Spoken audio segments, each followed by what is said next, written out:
This army cook was preparing food for his battalion. To do so, he first chopped wood and fetched water from a pond before starting to cook. Just as the food was almost ready, a Nazi German tank appeared. Upon seeing the tank, the cook quickly hid in a pit. The tank stopped upon spotting the army camp and began firing bullets at the tents. When there was no response, the tank moved forward and knocked over the cook's pot, spilling all the food onto the ground. Seeing his hard-prepared food spilled on the ground infuriated the cook. He grabbed his axe, climbed onto the tank, and began striking it with all his might. The German soldiers inside the tank thought they were under attack.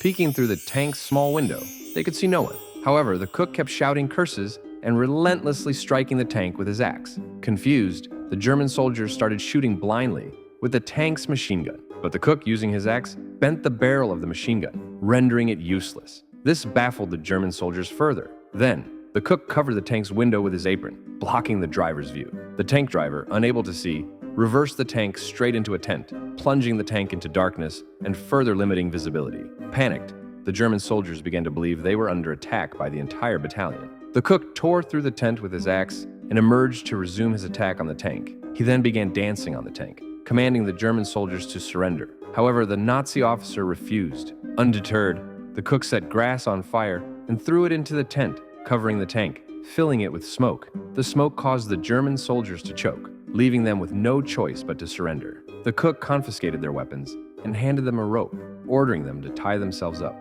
When the Nazi officer realized that they were overpowered by just one man, a cook, he couldn't believe it. Meanwhile, the cook's comrades returned from the front line and, seeing the German tank at the base, initially hid. But upon hearing the cook's voice, they cautiously approached, only to be stunned at the sight before them. The cook had single-handedly captured a fully armed German tank and taken its crew prisoner. The soldiers then celebrated the cook's incredible feat by eating the confiscated German rations together.